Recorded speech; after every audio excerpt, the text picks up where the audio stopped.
Well, thank you. It's remarkable to see all of you here in this amazing room. So, I hope we have an interesting and engaging time tonight. That's the plan. I have a lecture planned, so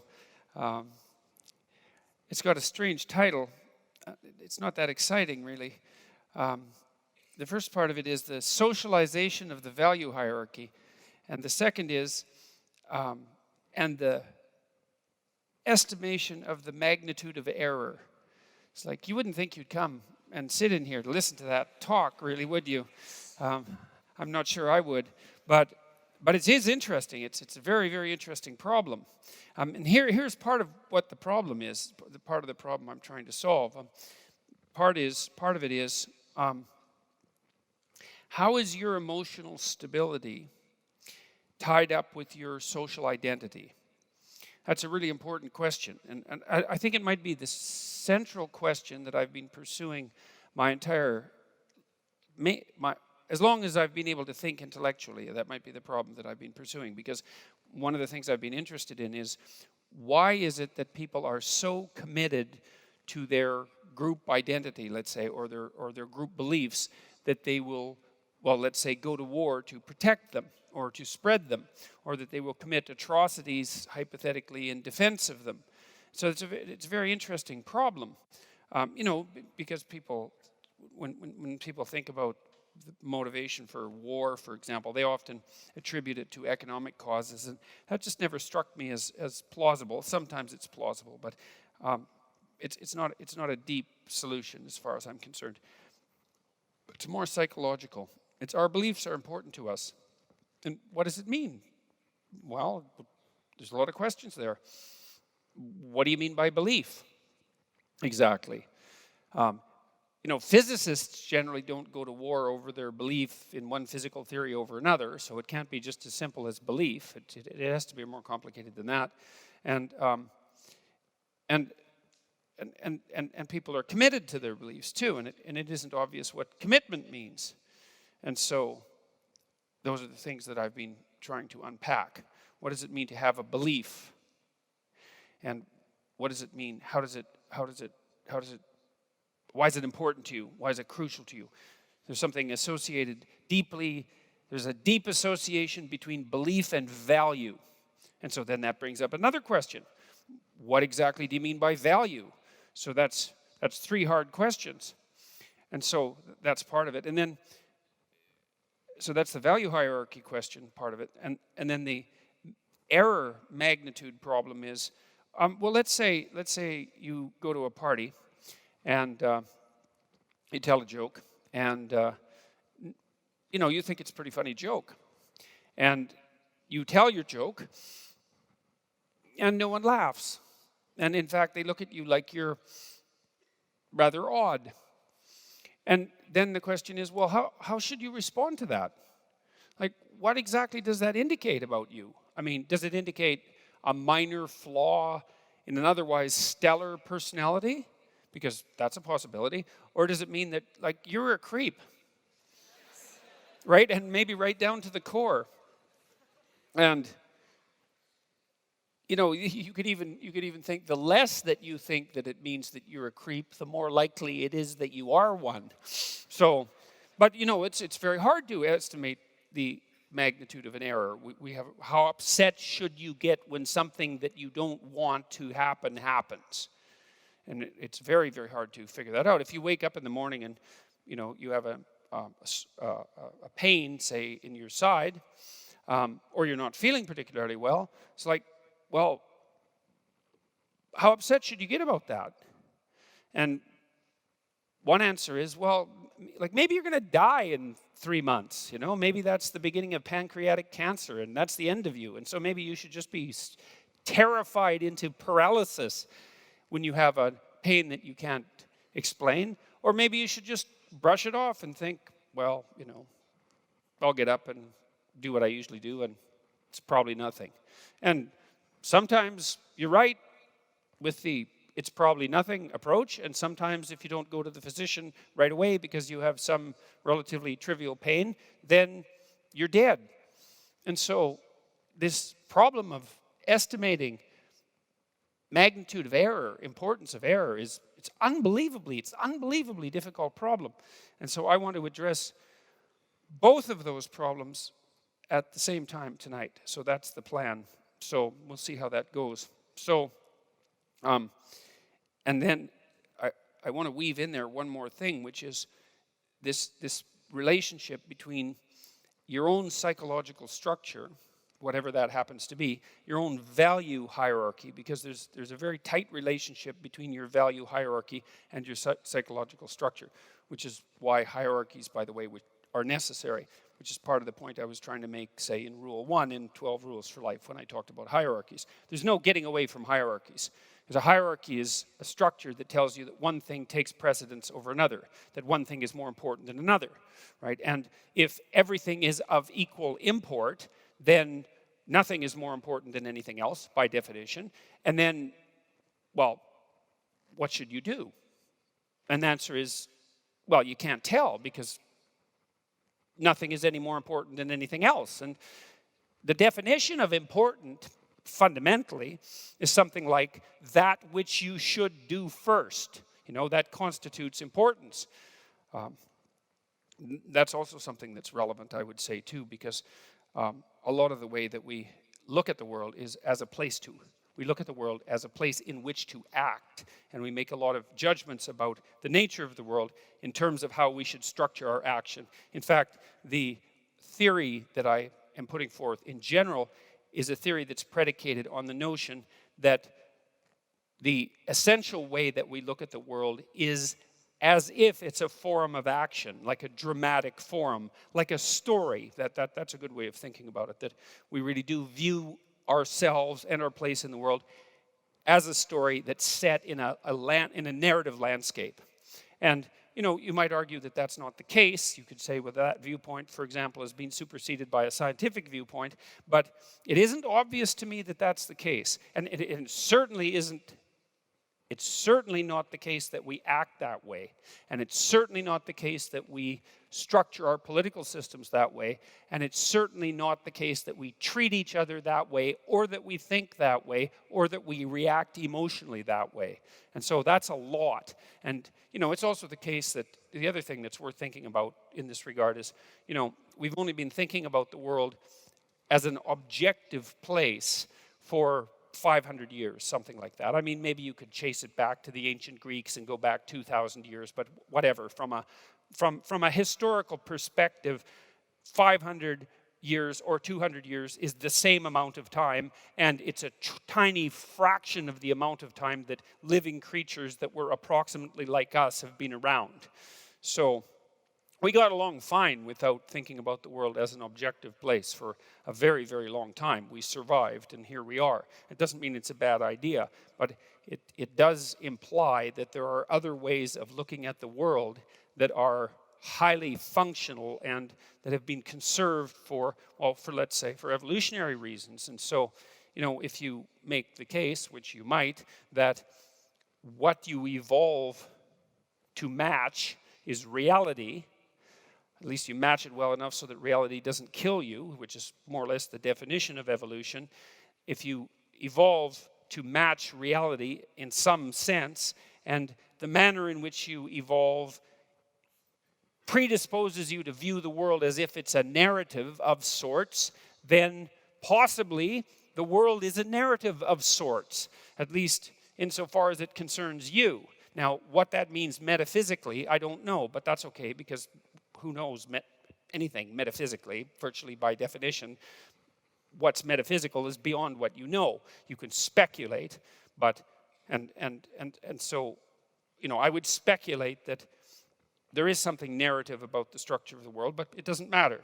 We don't have to go down that route. We can just think about this practically. So the first thing I want to tell you about that I think is really important to lay out the structure of this argument is something about the relationship between perception and emotion and motivation. And this is actually pretty simple, but people don't know it. And I guess it's simple in the way that complex things are simple when you think them through for a very long time. And understand them, and then can finally lay them out, in some manner that's rather, let's say, clear, because you understand them. I derived a fair bit of this information from a book called The Neuropsychology of Anxiety by a man named Jeffrey Gray, who I think was one of the two greatest neuropsychologists of the 20th century, two or three. His Neuropsychology of Anxiety, which is on my list of recommended books, by the way, on my website, it's a really hard book. It took me like 6 months to read that book, and all of it was painful. And the reason for that was, books are interesting. Some aren't. Often I dog-ear the pages of books that I'm reading if I find a line or something, that I'd like to remember that I think is important. And, I have some books on my shelves that pages are dog-eared double because there was a really amazing thought on one page and there was a really amazing thought on the other page, the facing page. And so the whole damn thing is just nothing but dog ears. And then there's other books where there's zero.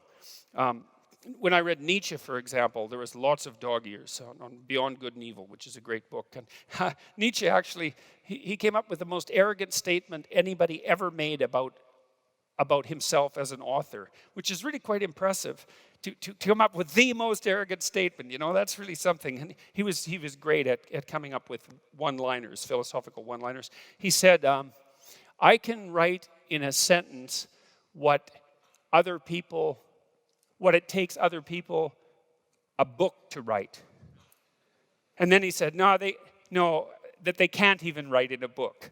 So that's pretty good, eh? It's like arrogant, and then he topped it. It's like, yes, this is a man who could really write. Anyways, the problem with reading a book like that, Beyond Good and Evil, say, is that every damn sentence is a thought, and a deep thought. And so reading Beyond Good and Evil, it's like just constantly being punched.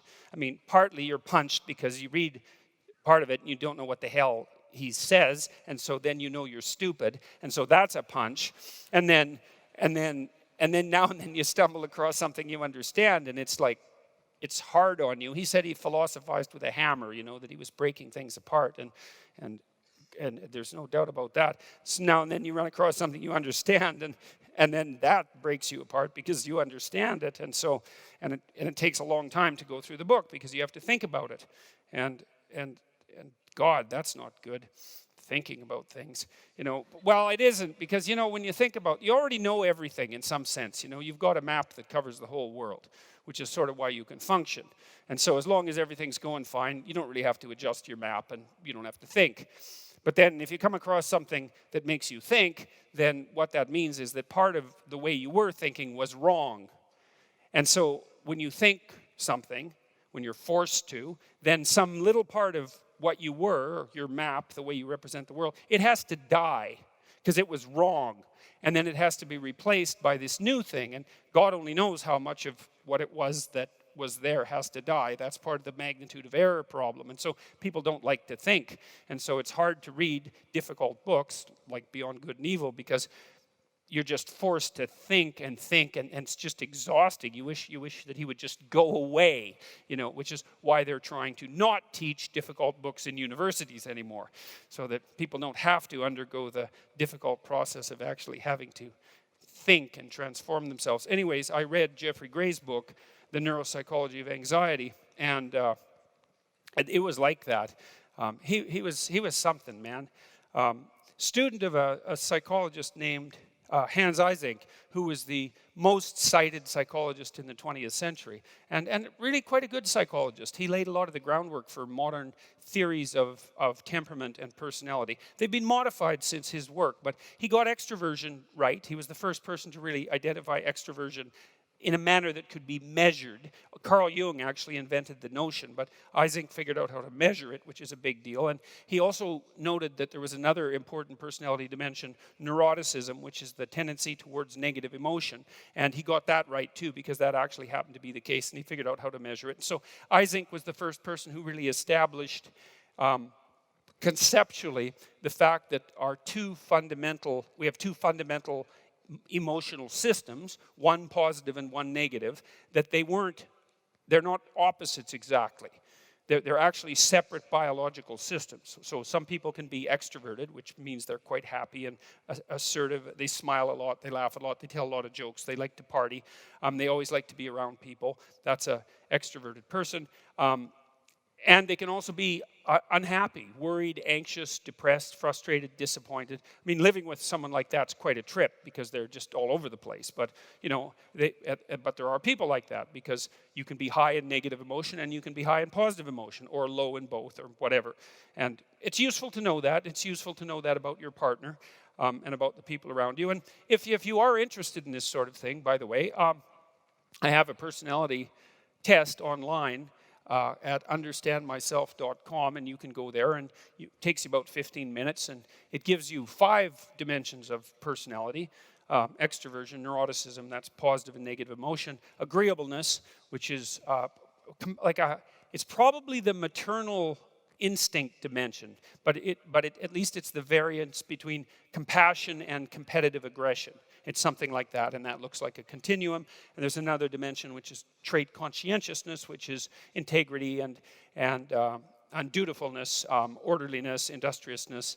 And then finally, the 5th dimension, which is openness, which is like a hybrid between intelligence roughly, and creativity. And so you can go there and find out how you compare to other people. And that's kind of interesting and useful, because it's kind of useful to know who you are.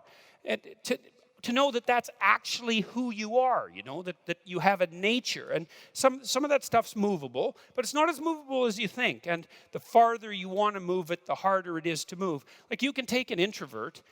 You're an introvert if when you're around people, you get exhausted by it and you have to go off by yourself and recover. Then you're an introvert. And if you're an introvert, you don't really like being in groups. And so sales, maybe that's not for you, And that's a good thing to know, because if you're an introvert, why go be a salesperson and be miserable? Do something where you can spend time alone and not be miserable.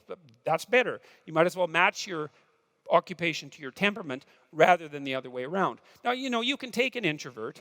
I've worked with lots of introverts who say had made pretty good progress in their careers, and they were at a point where they had to do a lot of social networking, and otherwise they were going to hit a plateau in their career. And they could be taught the skills of extroversion sort of one at a time, rather painfully. So they could learn them, they could accrue the skills, and that would broaden their personality outward into the, say, extroverted end of the continuum. But it didn't make them extroverts. And so they were still temperamentally introverts. And so, if you're a neurotic person, high in negative emotion, you can learn to regulate your anxiety and so forth. But you hit a point of diminishing returns, and it's difficult. It's effortful. So, anyways, back to Eysenck and then back to Jeffrey Gray. So Eysenck identified extroversion and introversion, or extroversion and neuroticism, and that's going to be very important in a minute. And Gray elaborated Eysenck's theories to a large degree, but he did that neurologically. He was a master of the animal experimental literature, and a lot of that's being phased out of universities because the regulations for animal experimentation have become so onerous and difficult that it's much easier for beginning scientists just not to bother. And that's a real catastrophe, because we have learned a lot about the brain in the last 50 years, a lot. And we've learned very little about the brain from PET scans and MRI scans and like that complicated technology that's used to study human beings, and an unbelievable amount by studying animals. And you might think, rats in particular, and you might think, well, rats, why? They're not much like human beings, but that's wrong. You share, I don't know what it is, 98.5% of your genetic structure with rats. Some of you probably more than that.